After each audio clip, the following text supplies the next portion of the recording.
Estoy saliendo con él por la experiencia. Tú eres con quien me casaré algún día, dijo ella como si fuera lógico. Así que le deseé buena suerte. Ahora ella está bloqueada por nosotros dos. Yo solía amar la forma en que funcionaba la mente de Chloe. Era como una máquina compleja y hermosa, llena de engranajes giratorios y conexiones inteligentes. Durante 3 años, me sentí como el hombre más afortunado del mundo al tener permitido entrar en su funcionamiento interno. Teníamos un plan. Construir nuestras carreras, ahorrar pesos para una casa, tener un perro y luego, tal vez en unos pocos años, hijos.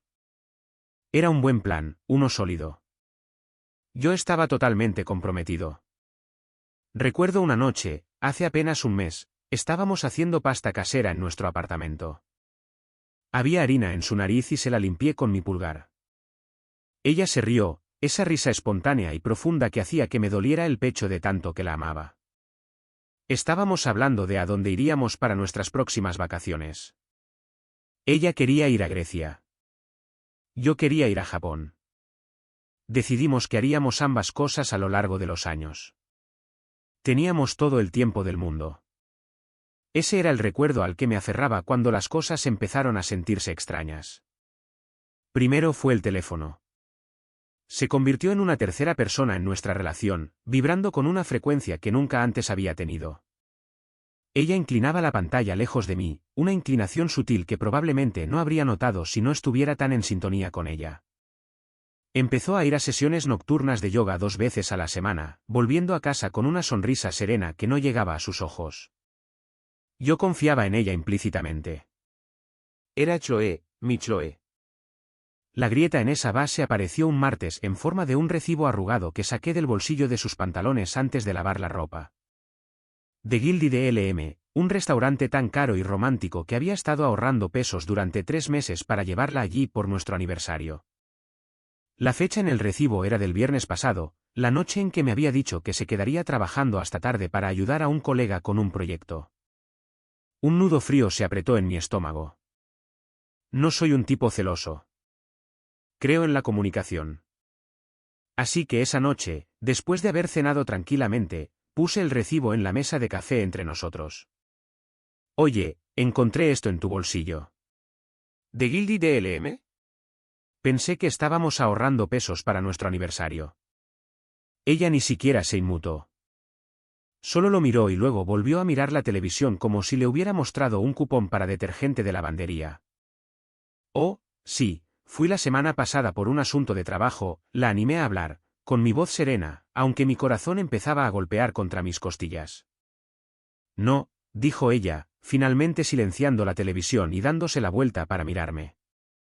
Su expresión era inquietantemente tranquila. Eso fue con Mark. Mark. El nombre se sintió extraño y ácido en mi lengua. ¿De tu clase de yoga?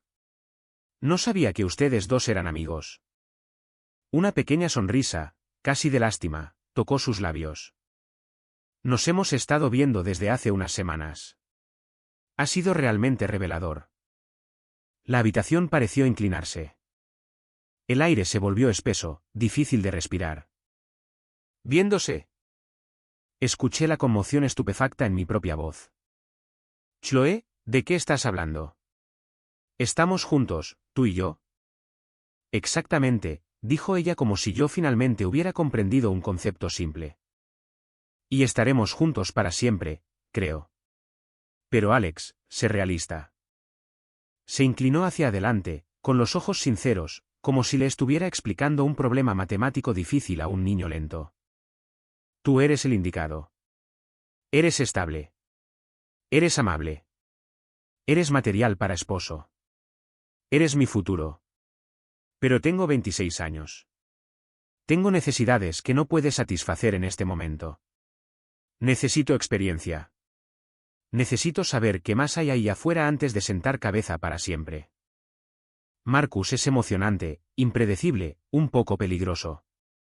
Él es lo que necesito en este momento. La miré fijamente, mi mente luchando por procesar la pura y audaz crueldad de todo eso. Empaquetado como una planificación lógica de la vida, mi amor, mi compromiso, nuestro futuro compartido. Todo estaba siendo archivado ordenadamente bajo el concepto de activo a largo plazo. Me estaban relegando a la banca para que ella pudiera jugar algunos partidos de exhibición más. Debe haber confundido mi silencio atónito con comprensión porque su sonrisa se ensanchó, volviéndose casi triunfante. Pronunció la frase que separaría mi realidad de la suya, dicha con la serena confianza de un filósofo, afirmando una verdad irrefutable. Estoy saliendo con él por la experiencia. Tú eres con quien me casaré algún día. Extendió las manos como si la elegancia de esto fuera evidente por sí misma. Simplemente tiene sentido. Los engranajes de su mente, que antes me parecían tan hermosos, acababan de moler mi corazón hasta convertirlo en polvo. Por un largo momento, solo hubo el sonido de la sangre rugiendo en mis oídos. Miré a la mujer que había amado, la mujer con la que había imaginado envejecer, y vi a una extraña, una estratega fría y calculadora que veía a las personas como recursos para ser administrados. El amor que sentía no se hizo añicos. Se evaporó, dejando tras de sí un vacío de claridad cristalina y absoluta. La confusión, el dolor, la traición, todos estaban allí, arremolinándose bajo la superficie. Pero algo más fuerte subió a la cima. Un profundo e inquebrantable sentido de respeto por mí mismo. Yo no sería una opción temporal. Yo no sería parte de este plan. Me puse de pie. El movimiento fue tranquilo, deliberado. No tiré la mesa de café. No levanté la voz. La miré desde arriba, mi rostro era una máscara de desapego neutral. Vi un destello de incertidumbre en sus ojos por primera vez. Había esperado una discusión, ruegos, tal vez incluso una pelea. Estaba preparada para una escena dramática a través de la cual podría abrirse paso con la lógica. No estaba preparada para esto. No, no tiene sentido, dije, mi voz tranquila pero firme, cortando el espeso silencio. Buena suerte con tu experiencia. Me di la vuelta y caminé hacia nuestra habitación. Su habitación. Abrí el armario y saqué mi bolsa de deporte. No empaqué de manera sentimental. No miré la fotografía de nosotros en la cómoda. Empaqué como un cirujano operando su propia vida con precisión y un completo desapego del dolor. Pantalones, camisetas, calcetines, ropa interior, mi pasaporte, mi computadora portátil y cargador, los documentos importantes de la caja a prueba de fuego. Dejé el suéter que me compró para Navidad. Dejé los libros que habíamos leído juntos. Dejé el futuro que habíamos construido en esa habitación. Cuando caminé de regreso por la sala de estar, con la bolsa en la mano, ella todavía estaba en el sofá, mirándome, con la boca ligeramente abierta. La lógica había fallado. El plan tenía una variable que ella no había tenido en cuenta. Mi libre albedrío. Puse mi llave del apartamento en el mostrador junto al recibo de The Gilded LM.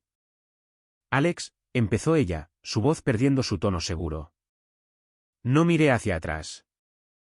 Abrí la puerta principal y salí, cerrándola con un suave clic final.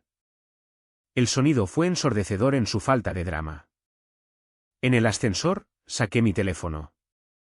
Mis manos estaban firmes.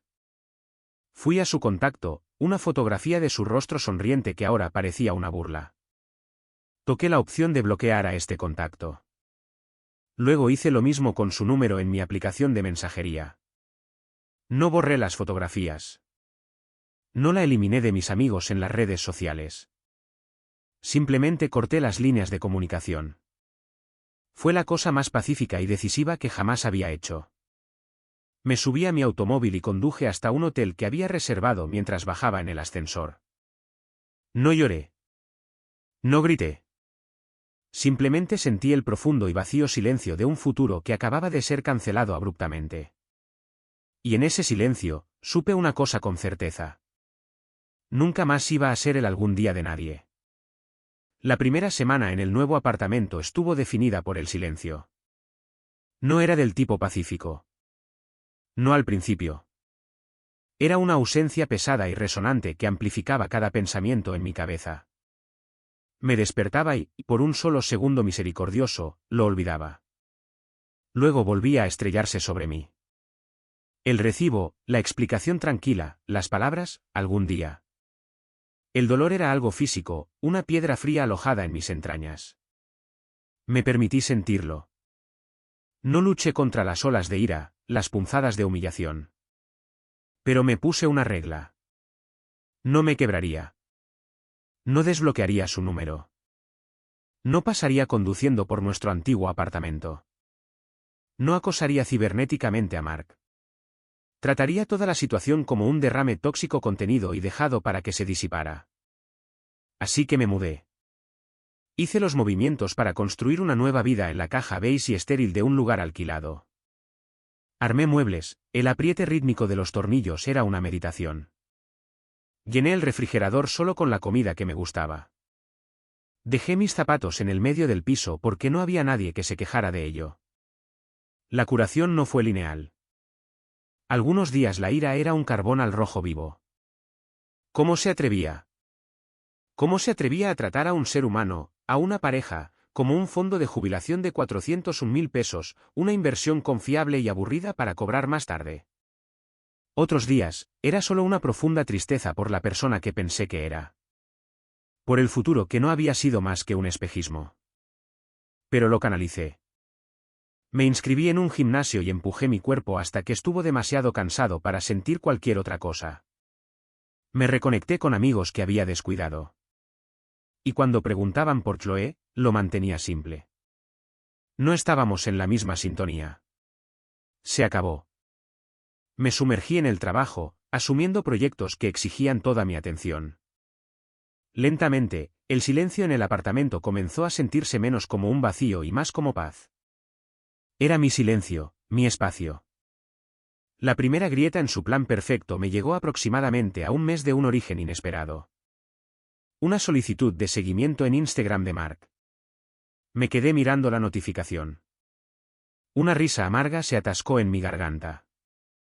La experiencia estaba tratando de conectarse con el futuro. La curiosidad, una droga peligrosa pero potente, ganó. Acepté. No tuve que investigar. Su historia era un desmoronamiento público. No había nombres, pero el contexto era evidentemente obvio. Un vídeo de él levantando pesas con enojo en el gimnasio con la leyenda, cuando descubres que solo eres una maldita rueda de entrenamiento. Unos días después, una pantalla negra con texto blanco. Algunas personas son usuarias. Ven tu valor como temporal. Lección aprendida. Luego un amigo en común, Liam, me llamó con la excusa de ponernos al día. Después de 10 minutos de charla trivial, rodeó el tema real. Entonces, ¿has sabido algo de Chloe? Preguntó, su tono cuidadosamente neutral. No, dije, no lo he hecho. Sí, bueno, todo se fue al diablo por allá. Aparentemente, ese tipo Mark se enteró. No sé cómo, pero dedujo que él era solo su ensayo de práctica. Liam soltó un silbido bajo. El tipo no se lo tomó bien. Su ego quedó destrozado. Le gritó en medio de un restaurante, la llamó psicópata y les contó a todos en su grupo de yoga cuál era su gran plan. Es un desastre. Me quedé en silencio, asimilándolo. No hubo satisfacción. No del tipo ardiente y vengativo que podría haber esperado. En cambio, fue una confirmación fría y silenciosa. Su lógica, tan infalible en su propia mente, era un castillo de naipes. La experiencia había desarrollado autoconciencia, y él había pateado la mesa al salir. El primer intento llegó una semana después. Un mensaje de voz dejado en mi teléfono porque su número todavía estaba bloqueado. Solo me enteré porque el buzón de voz visual de mi compañía telefónica lo transcribió. Ver su nombre en la lista de transcripciones se sintió como ver un fantasma. Su voz era tranquila, mesurada, tratando de replicar el tono de superioridad lógica que había usado durante la conversación. Pero podía escuchar la tensión debajo, una pequeña fisura de pánico. Alex, soy yo. Mira, sé que estás molesto y lo respeto, pero el experimento terminó. Cumplió su propósito. Él está fuera de escena. Los datos están aquí, y confirmaron lo que siempre supe. Podemos volver a encarrilarnos ahora. Llámame. Los datos. Como si mi corazón fuera un conjunto de métricas para ser analizadas. Borré el mensaje de voz sin pensarlo 2 veces. Ella no se estaba disculpando. Estaba recalibrando su plan. 2 días después, un mensaje de texto de un número que no reconocí iluminó mi pantalla. Número desconocido. Alex, por favor. Cometí un error. Fui estúpida. Él no significaba nada. Siempre fuiste tú. Tú eres mi futuro. Por favor, no nos deseches. La confianza había desaparecido, reemplazada por una súplica cruda. La arquitecta estaba viendo arder su plano. No respondí. Bloquear este número se sintió diferente al primero. Ya no era un acto de autoconservación. Era un ritual de cierre. El silencio de mi parte fue un catalizador. La planificadora lógica se estaba desmoronando y el verdadero y feo derecho a exigir estaba burbujeando a la superficie. El tercer mensaje provino de otro número nuevo. Un torrente abrasador de texto que llegó tarde una noche. Número desconocido 2. Entonces, ¿vas a ignorarme para siempre? Después de todo lo que tuvimos, después de que te confié mi futuro, ¿realmente eres tan frío? Lo veo ahora. Nunca fuiste el hombre que pensé que eras. Un verdadero hombre lo entendería. Un verdadero hombre lucharía por mí. Solo eres un cobarde que ni siquiera puede perdonar un error. Lo leí una vez, luego 2 veces. Y por primera vez desde que me había ido, sentí que una sonrisa genuina tocaba mis labios. Ahí estaba, la última jugada desesperada. Cuando su lógica falló y sus súplicas fueron ignoradas, la única herramienta que le quedaba era intentar que fuera mi culpa. Yo era frío. Yo era un cobarde. Porque me negaba a interpretar mi papel asignado en su drama. Esto ya no era dolor. Era liberación. Sus palabras no tenían poder sobre mí porque no se trataban de mí. Se trataban del fracaso de su plan. Yo ya no era el respaldo estable. Yo era la variable que había eliminado todo el programa. Bloqueé el segundo número. Mis movimientos fueron lentos y deliberados. El tablero de ajedrez estaba despejado. Ella no tenía más movimientos que hacer. 3 meses exactos después del día en que me fui, estaba en The Rustian Shore, un pub que había llegado a amar por su ambiente sin pretensiones y su completa falta de historia con Chloe. Estaba con Liam y un par de amigos más, celebrando el lanzamiento de un proyecto. Me estaba riendo genuinamente de una historia estúpida que uno de ellos estaba contando.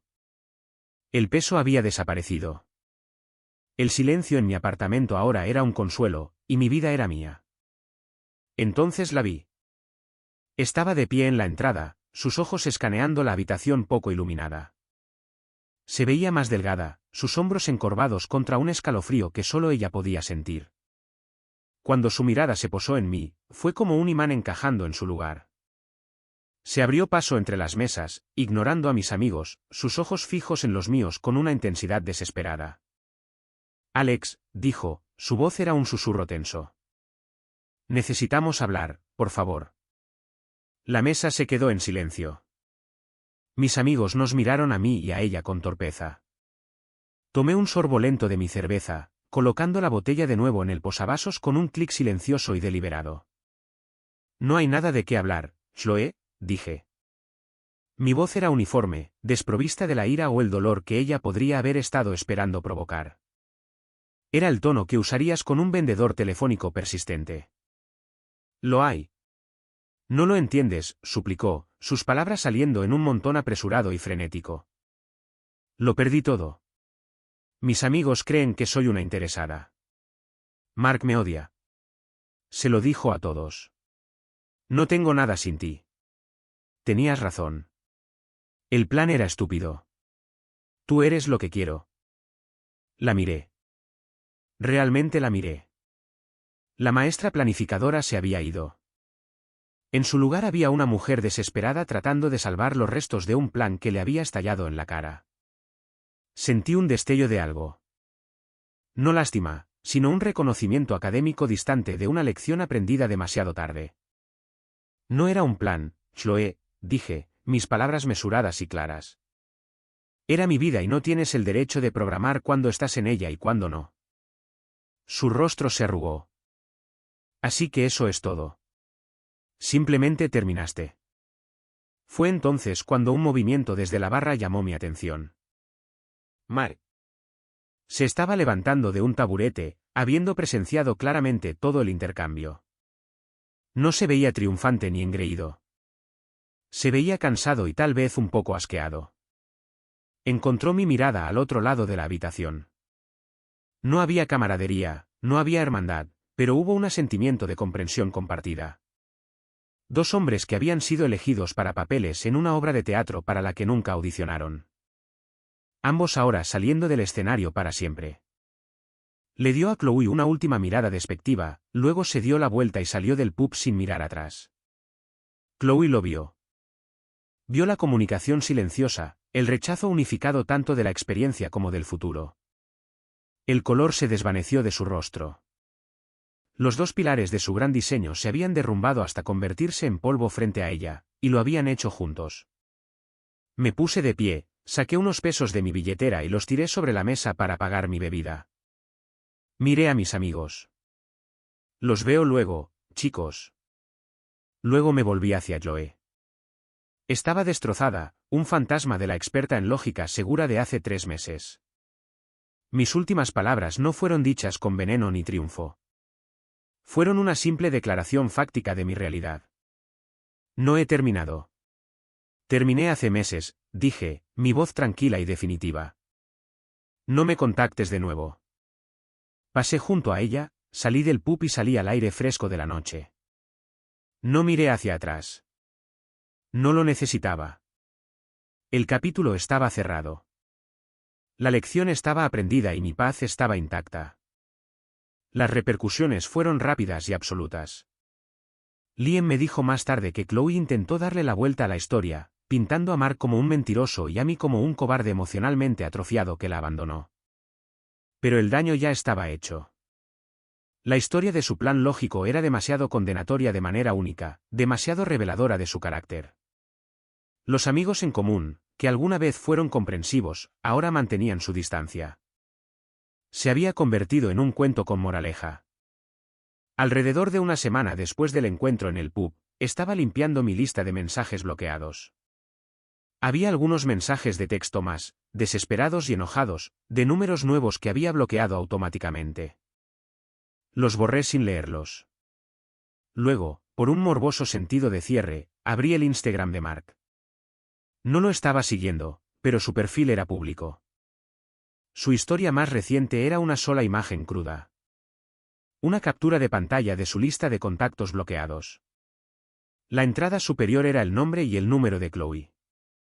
La leyenda decía, algunos errores solo se cometen una vez.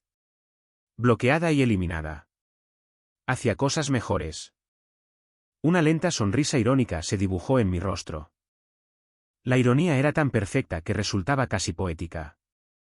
Ella había orquestado todo este drama para tener tanto la experiencia como la seguridad. Había querido mantenernos a ambos en nuestras cajas designadas bajo su control. Ahora, ella estaba bloqueada por nosotros dos. No le tomé una captura de pantalla. No se la envié a nadie. Simplemente cerré la aplicación. La satisfacción no estaba en su humillación, sino en la justicia silenciosa y simétrica de todo ello. Su plan no solo había fallado. Le había salido el tiro por la culata de la manera más hilarantemente literal posible. Las palabras «tú eres con quien me casaré algún día», ahora se sentían como una línea de una mala película, una broma digna de vergüenza de una vida pasada. No tenían ningún poder sobre mí. Eran solo palabras dichas por una extraña. Miré alrededor de mi apartamento. Ya no era una caja beige estéril. Estaba lleno de mis cosas, de mi energía, de mi paz. El futuro ya no era un plano detallado. Era un lienzo en blanco. Y por primera vez en mucho tiempo, eso se sentía como el mayor privilegio imaginable. Ella era un libro cerrado, una lección aprendida, un fantasma exorcizado con éxito, y yo era libre. Historia 2. Dejaré sus cuentas en cero, se rió con sus hermanas. Yo no reaccioné. En la lectura del testamento de su madre, su abogado palideció, me miró y susurró, no lo entiendo. ¿Quién es él? Había regresado a casa temprano de la oficina esa tarde de martes porque mi cita de las 3 en punto se había cancelado, una revisión de patrimonio de rutina para una pareja de ancianos en Pule. Había conducido de regreso por las calles adornadas con musgo español de Savannah sin llamar antes, sin anunciarme, porque después de 16 años de matrimonio, nunca había pensado que necesitaba hacerlo. Todavía sostenía mi maletín cuando escuché la voz de Cordelia, brillante, aguda y completamente desprevenida, flotando a través de la rendija de la puerta de la cocina. Naomi, escúchame, estaba diciendo, y se estaba riendo. Esa risa en particular, la que solo usaba con sus hermanas, aguda y descuidada, como una mujer que está absolutamente segura de que nadie importante está escuchando. Una vez que se presenten los papeles, dejaré sus cuentas en cero. El hombre ha estado construyendo ese bufete durante 27 años. Esos son 27 años con los que tengo derecho a irme. Me quedé en el pasillo de la casa que había pagado, en la ciudad en la que había construido mi carrera, y no me moví. No respiré. Solo escuché. Sloan está de acuerdo, continuó Cordelia. Toda su vida está atada a esa firma. La mitad del dinero antiguo de Savannah pasa por su oficina. Cariño, estamos hablando de un acuerdo muy cómodo. Se rió de nuevo, y en esa risa estaba todo lo que necesitaba saber sobre los últimos 16 años. Mi nombre es Augustine Mercer. Tengo 52 años de edad. He pasado la mayor parte de 3 décadas como abogado de planificación patrimonial en Savannah, Georgia, una de las ciudades más antiguas y arraigadas a las tradiciones en el sur de los Estados Unidos. Me especializo en fideicomisos familiares, leyes de herencia y el tipo de trabajo silencioso y cuidadoso que determina qué sucede con todo lo que una persona construye cuando finalmente ya no está. La profunda ironía de mi situación, y digo esto como un hombre que ha pasado toda su carrera inmerso exactamente en este tipo de instrumento legal, es que el documento que estaba a punto de cambiar todo en esa sala de lectura de testamentos era uno que yo mismo había ayudado a redactar. Pero me estoy adelantando. Crecí en una casa de 2 habitaciones en Brunswick, Georgia, a 45 minutos al sur de Savannah, hijo de un trabajador postal y una bibliotecaria de escuela. Mis padres no eran personas adineradas. Eran personas cuidadosas. Mi padre anotaba cada dólar en un cuaderno de composición que guardaba en el bolsillo de su pecho. Mi madre solía decir que lo más importante que una persona podía hacer era entender exactamente lo que poseía y exactamente lo que debía, y nunca confundir los dos. Esa filosofía se convirtió en mi carrera. Pagué mis estudios en la Universidad de Georgia con préstamos y una beca parcial, me gradué en el 10% superior de mi clase en la Facultad de Derecho y llegué a Savannah a los 25 años con una camioneta Ford usada y una oferta de trabajo de una pequeña firma en la calle Drayton. Me convertí en socio en 7 años. Comencé mi propio bufete, Mercer Estate Lab, a los 34 años. Para cuando tenía 40 años, había manejado los patrimonios de algunas de las familias más antiguas de la ciudad, el fideicomiso Bayard, la sucesión de la familia Whitmore, y 3 generaciones del legado textil de los Hargrove, que se extendía desde un almacén de algodón cerca de la calle Rivera hasta propiedades comerciales en Atlanta. Yo no era ostentoso. Conducía un automóvil sensato. Usaba trajes conservadores. Daba consejos medidos y cobraba honorarios justos. Y era conocido, por encima de todas las cosas, como un hombre al que se le podían confiar secretos. Porque de eso se trata el derecho patrimonial, en su núcleo. Es el negocio de los secretos. Cuando alguien pone el trabajo de su vida en un documento de fideicomiso, te está entregando la versión más vulnerable de sí mismo, sus miedos, sus arrepentimientos, las cosas que quiere que sus hijos tengan y las cosas que desesperadamente quiere ocultarles. Aprendes, en esta profesión, a leer a las personas con una precisión que la mayoría de la gente reserva para los contratos, razón por la cual me tomó tanto tiempo leer a Cordelia correctamente. Nos conocimos hace 16 años en una recaudación de fondos para el Museo Telfair en la calle Barnard, el tipo de noche en Savannah donde el champán está tibio y la conversación es ensayada. Ella tenía 31 años, era coordinadora de eventos en uno de los hoteles históricos en la calle Bull, poseedora del tipo de encanto sureño natural que hace que una habitación se reorganice a su alrededor. Cabello oscuro, ojos verdes, una risa que te hacía sentir como si fueras la persona más divertida que ella hubiera conocido. Yo tenía 45 años, había enviudado recientemente después de un primer matrimonio breve y genuinamente feliz, y estaba completamente sin preparación para lo que ella era. Nos casamos dentro de un año. La ceremonia fue en una pequeña capilla en la Plaza Monterey. Su madre, Evelyn Drey, se sentó en la primera fila y lloró con un tipo de felicidad silenciosa y digna que encontré inmediatamente tranquilizadora. Porque Evelyn fue, en verdad, de quien me enamoré primero. No románticamente. Quiero ser absolutamente claro al respecto. Pero desde el primer momento en que la conocí, en una cena dominical en la casa familiar de Cordelia, en el vecindario de Arsley Park, reconocí algo en Evelyn Drey que había reconocido en muy pocas personas. Ella era precisa. Era observadora. Decía exactamente lo que quería decir, y nada más. Me recordaba, de la mejor manera posible, a mi propia madre.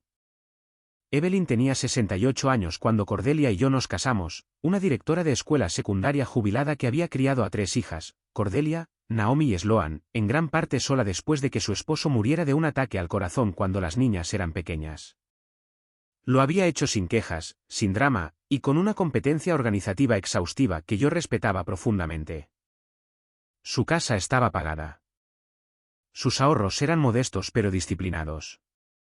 Tenía una pequeña cuenta de jubilación, una póliza de seguro de vida y una colección de joyas antiguas que había estado en su familia durante 4 generaciones. 6 años después de mi matrimonio con Cordelia, Evelyn vino a mi oficina. Se sentó frente a mi escritorio, el mismo escritorio donde había revisado cientos de patrimonios, y dijo sin ningún preámbulo: Augustine, necesito que me ayudes a poner mis asuntos en orden, y necesito saber que lo que estoy haciendo es legal, justo e imposible de impugnar. Le dije que podía ayudarla con las 3 cosas. Lo que siguió fueron 3 años de trabajo cuidadoso y meticuloso. La planificación patrimonial nunca es rápida cuando se hace correctamente. Hablamos sobre lo que ella tenía, lo que quería que sucediera con eso, y críticamente, en quién confiaba para llevar a cabo esos deseos. Amo a mis hijas, me dijo Evelyn durante una de nuestras primeras sesiones. Sus manos se cruzaron con precisión en el borde de mi escritorio. Pero el amor y la confianza no son la misma cosa, Augustine. Tú, más que nadie, deberías saber eso. Yo sí sabía eso. Solo que todavía no había aplicado ese conocimiento a mi propio matrimonio. Mirando hacia atrás, las señales habían estado allí durante al menos 2 años antes de ese martes en el pasillo.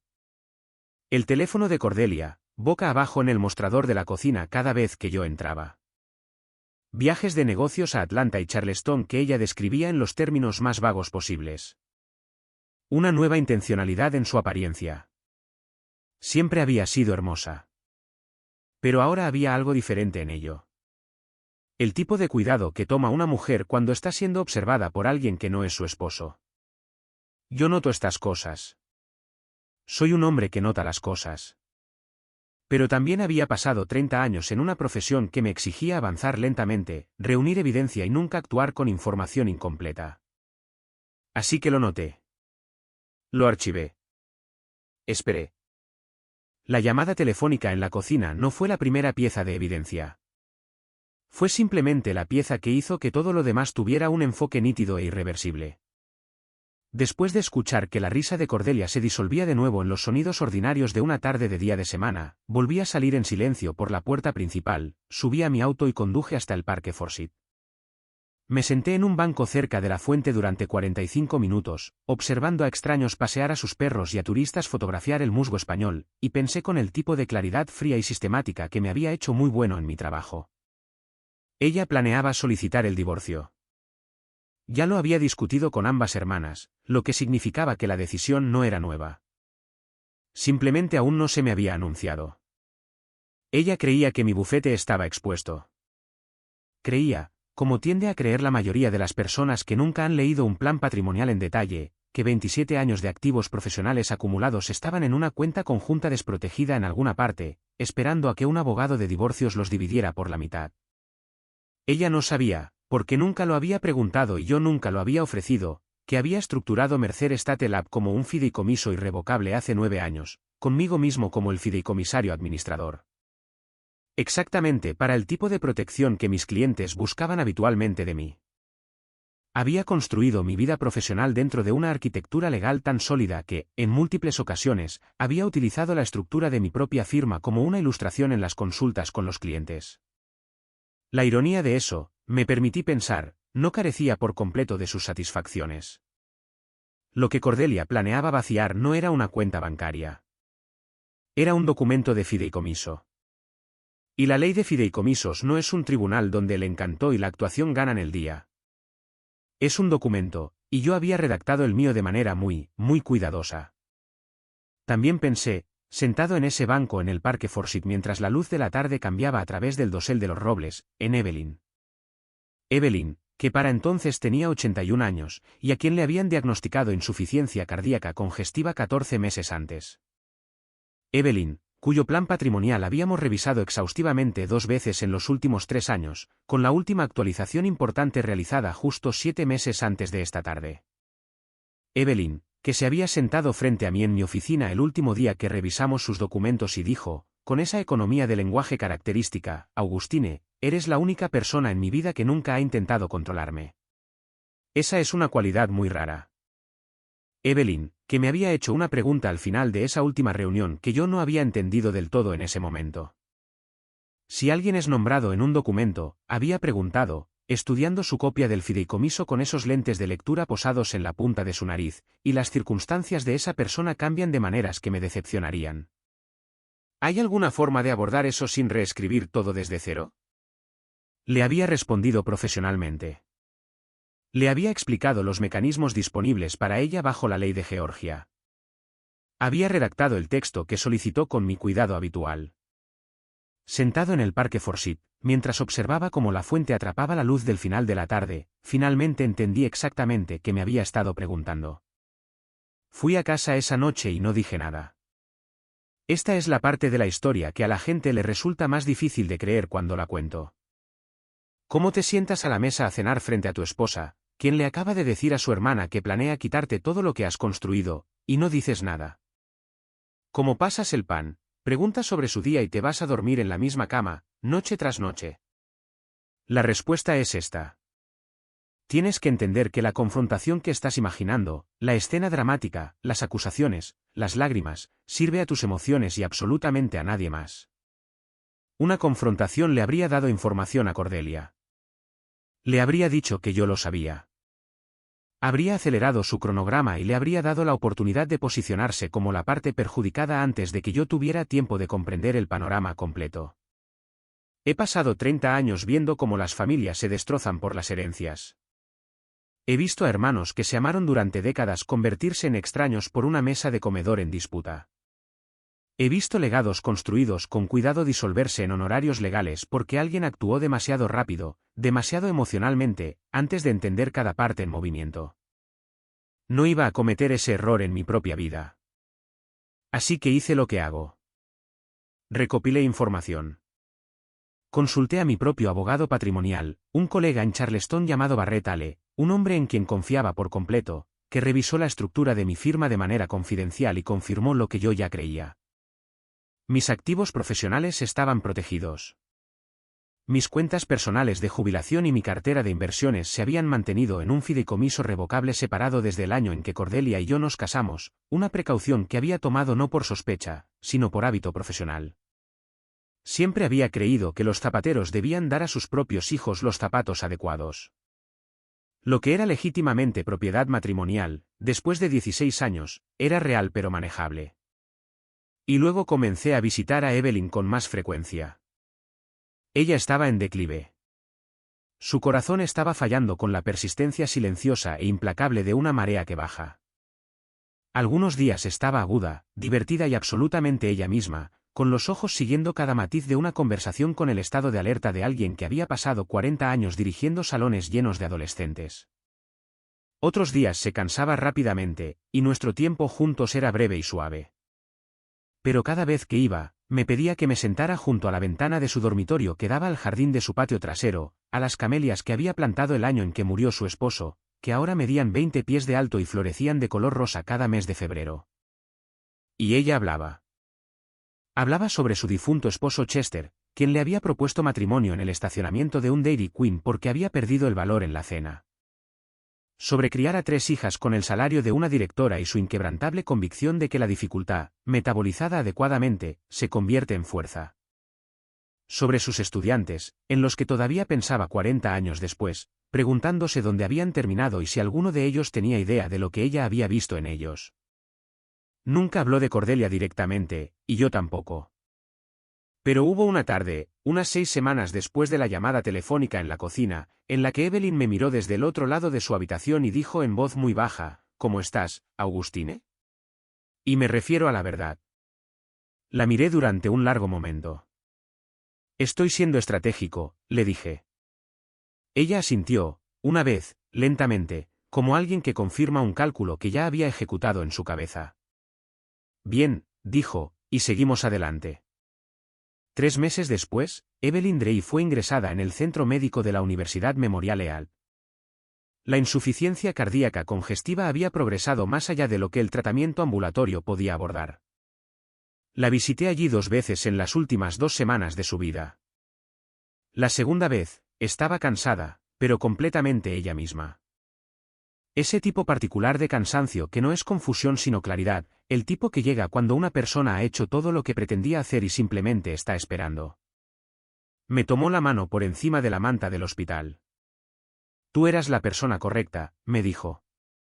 Sonó como la última línea de una conversación que nunca habíamos tenido en voz alta. Intenté serlo, respondí. Ella murió un jueves por la mañana a principios de noviembre, con Cordelia y sus hermanas junto a su cama. Yo estaba en la oficina, manejando un asunto de un cliente que requería atención. Cuando Cordelia llamó para contarme, su voz era suave y genuinamente triste, y respondí con las palabras apropiadas, porque también eran genuinamente sinceras.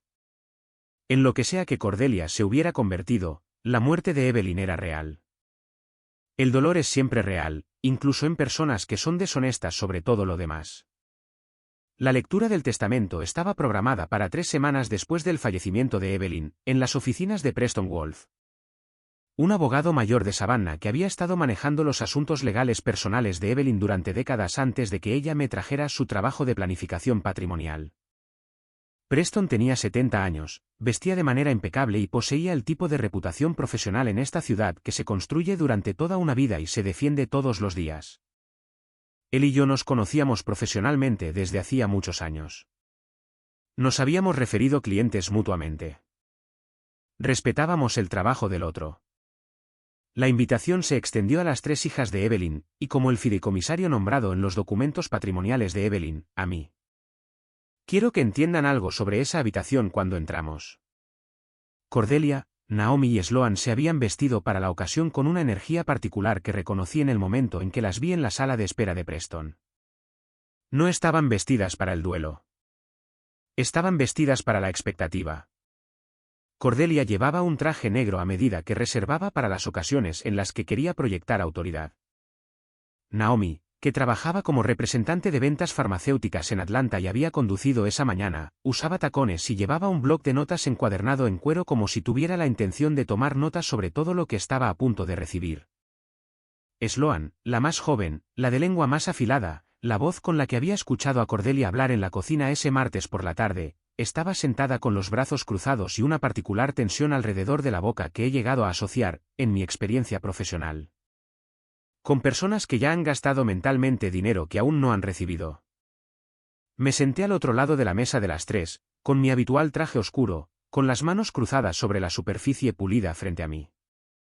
Preston Wolf se acomodó los lentes de lectura en la nariz y abrió el documento. Comenzó con el lenguaje estándar, el preámbulo que lleva todo testamento, las declaraciones de tener una mente sana y memoria dispositiva, la identificación del testador, la fecha de la firma. Este documento en particular había sido firmado, señaló cuidadosamente, hace 7 meses, con los testigos adecuados y la notarización completa que exige la ley de Georgia. Observé el rostro de Cordelia mientras Preston leía. Tenía una expresión particular cuando esperaba algo que quería, una ligera inclinación de la barbilla hacia adelante, un brillo casi imperceptible detrás de los ojos. Se estaba inclinando hacia esta lectura de la forma en que uno se inclina hacia la entrega de un regalo del cual ya cree conocer el contenido. La propiedad personal de Evelyn, sus joyas, sus muebles, el contenido de su hogar, se distribuyó entre las 3 hijas en legados específicos y detallados. Cordelia recibió los pendientes de esmeralda de su madre, que habían sido un regalo de bodas de Chester, y el escritorio de la sala principal. Naomi recibió el juego de comedor y un collar de perlas particular que su abuela había traído del antiguo barrio judío de Savannah, una pieza familiar con verdadera historia. Sloan recibió los muebles del dormitorio y un juego de copas de cristal que había sobrevivido a 3 mudanzas en 40 años. Estas cosas no eran poca cosa. Evelyn había sido precisa y había sido considerada, pero tampoco eran lo que Cordelia estaba esperando. Los bienes raíces, la casa de Arsley Park, ya pagada, valorada de manera conservadora en 400.000 pesos en el mercado actual de Savannah, y los activos líquidos, que sumaban casi 1.8 millones de pesos entre cuentas de ahorro, cuentas de inversión y el pago del seguro de vida. No fueron para las hijas. Preston hizo una pausa. Miró el documento. Me miró a mí. Y luego dijo, con el tono medido y deliberado de un hombre que está siendo extremadamente cuidadoso, necesito confirmarlo. ¿Está presente Augustine Mercer? Él está justo ahí, dijo Cordelia, con un pequeño ceño fruncido que no se molestó en ocultar. Es mi esposo. ¿Por qué? Sí, dijo Preston. Se aclaró la garganta. Miró el documento una vez más, de la forma en que lo hacen los profesionales cuando quieren estar absolutamente seguros antes de hablar, porque lo que están a punto de decir no se puede deshacer. Luego volvió a levantar la vista hacia la habitación. Quiero ser preciso sobre esto, dijo en voz baja. No dramáticamente, solo cuidadosamente.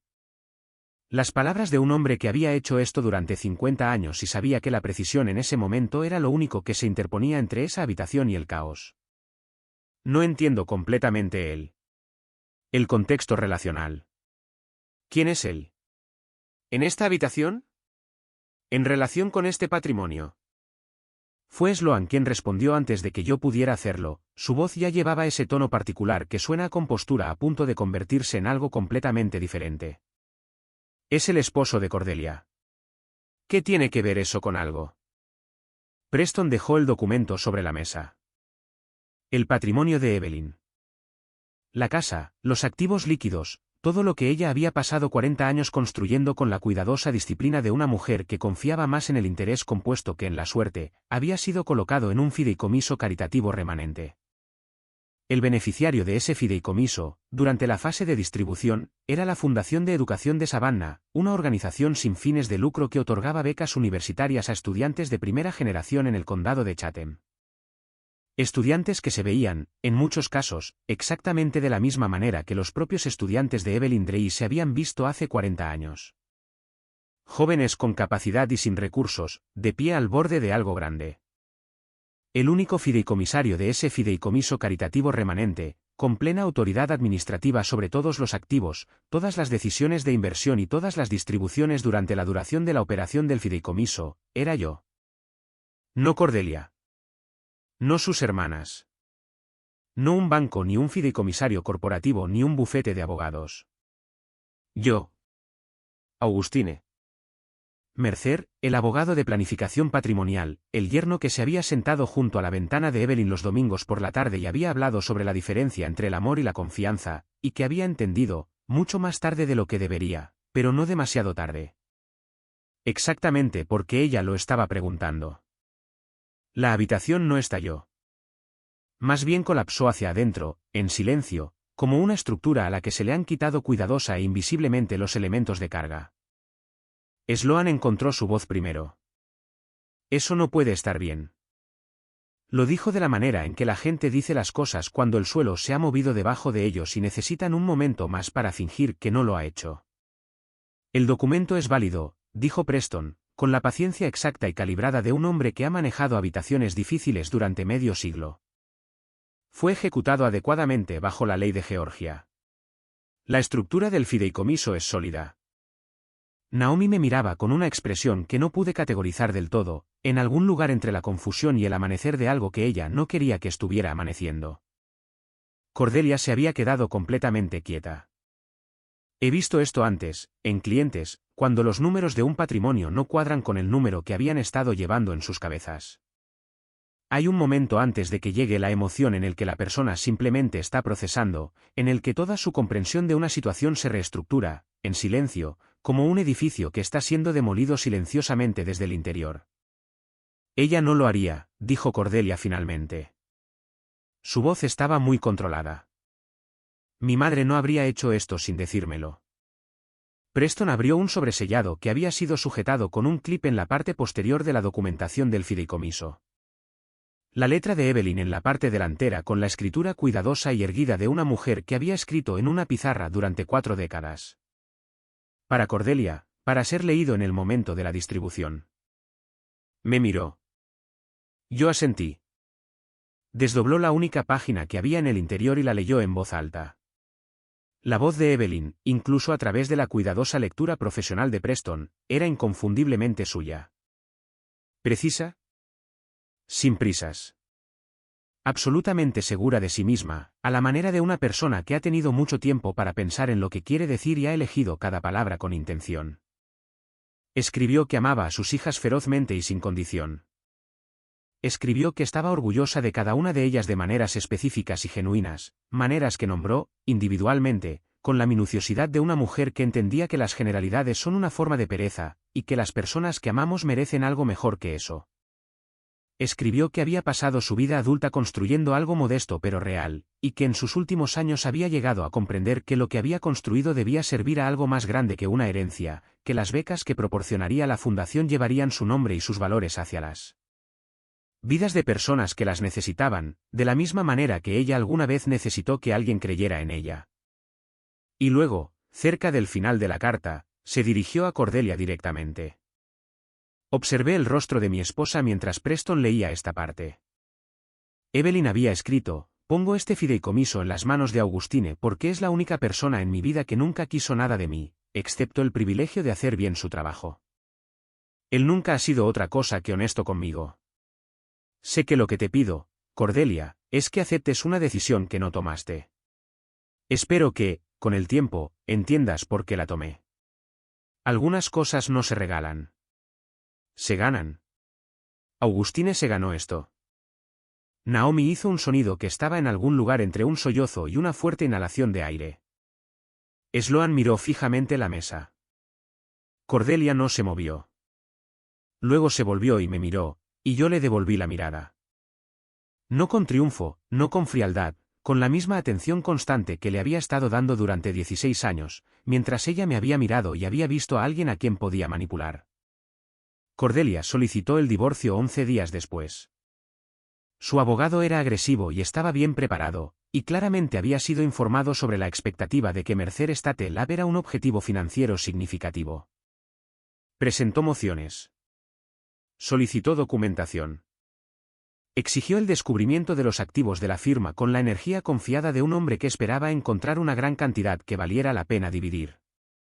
Lo que encontró fue un fideicomiso irrevocable, ejecutado 9 años antes, con un lenguaje que mi propio abogado, Barrett Ale, describió sin ironía como casi quirúrgico.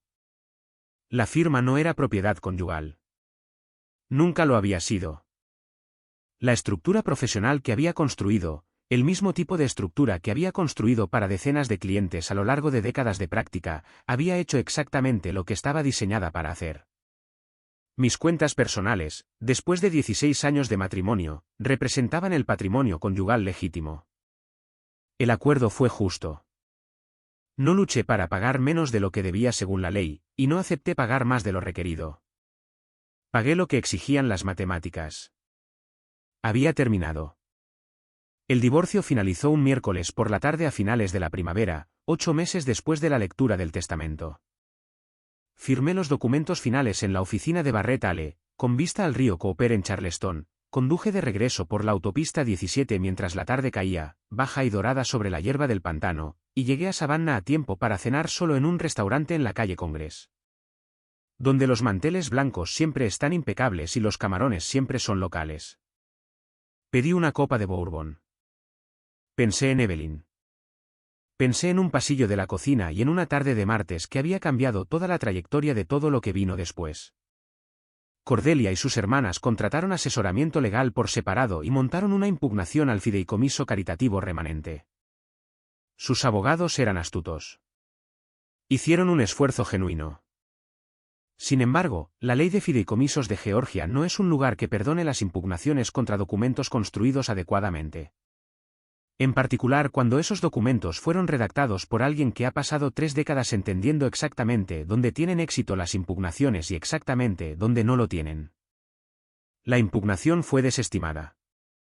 La Fundación de Educación de Savannah recibió su primera distribución 6 semanas después, 112.000 pesos, que financiaron 11 becas para el año académico entrante en la Universidad Estatal de Savannah y el Campus Armstrong.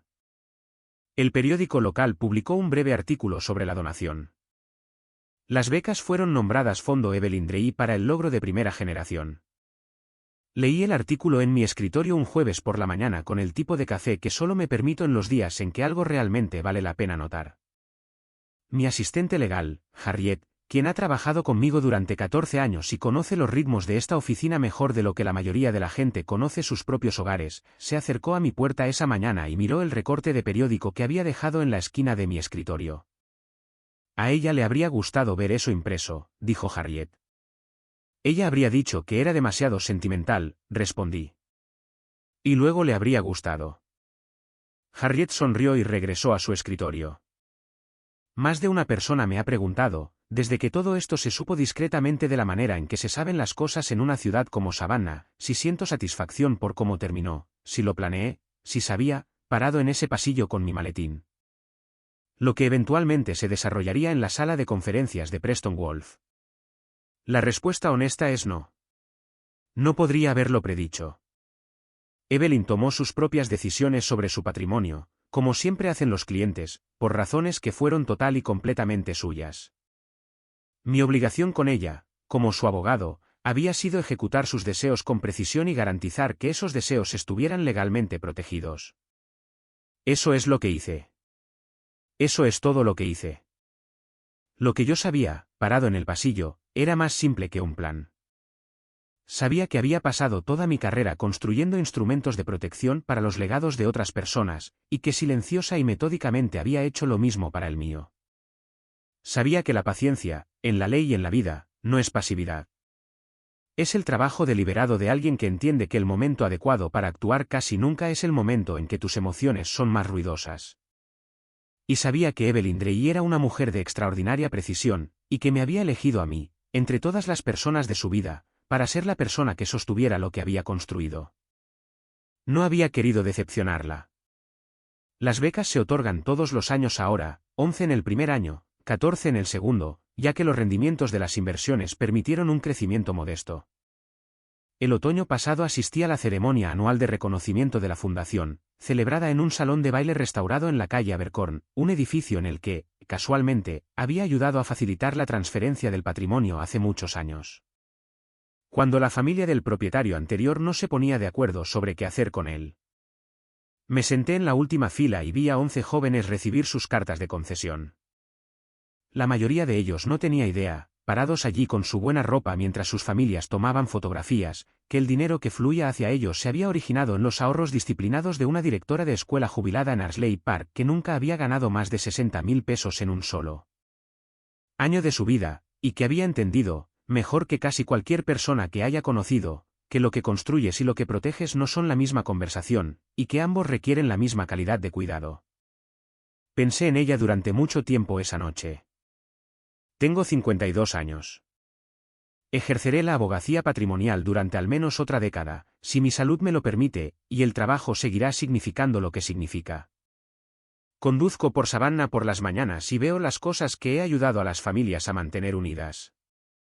Los nombres en las placas de las puertas de las empresas cuya planificación de sucesión he gestionado. Las organizaciones comunitarias cuyas donaciones estructuré para que sobrevivieran a las personas que las construyeron. Los fideicomisos que pagarán dentro de décadas, honrando las intenciones formadas por personas que ya se han ido. Esto es de lo que trata mi profesión, en su corazón. No del papeleo. No de los honorarios. Se trata de la distancia entre lo que la gente dice que quiere y lo que realmente se toma el tiempo de proteger. Y sobre el raro e irreemplazable regalo de ser la persona que alguien coloca en el centro de su documento más importante. No porque lo hayas pedido, y no porque seas la opción más obvia, sino porque eres la correcta. Cordelia no sabía eso de mí. Ella había conocido una versión de mí, el profesional predecible, el esposo callado, el hombre que volvía a casa, cenaba y preguntaba por su día sin hacer ninguna demanda particular sobre su atención. No había conocido al abogado. No había sabido lo que yo había construido, ni con qué cuidado, ni por qué. Evelyn lo sabía. Eso, al final, fue suficiente. Esta es la lección definitiva de paciencia estratégica. Cordelia cometió el error fatal de tratar a su esposo como un activo predecible en lugar de un maestro en su oficio. Planeaba dejarlo en la ruina, olvidando que toda la vida de Augustine estaba dedicada a proteger legados de personas exactamente como ella. Augustine no necesitaba una confrontación. Tenía un documento. Para cuando Cordelia se dio cuenta de que su madre la había eludido por un fideicomiso caritativo, el juego ya había terminado. Augustine no solo protegió a su firma. Protegió el legado de su suegra de sus propias hijas codiciosas. ¿La conclusión? Nunca confundas la naturaleza tranquila de un hombre con una falta de defensas. Mientras Cordelia planeaba un atraco, Augustine estaba perfeccionando una fortaleza. Ella pensaba que se estaba casando con un proveedor. Descubrió que estaba casada con una fortaleza.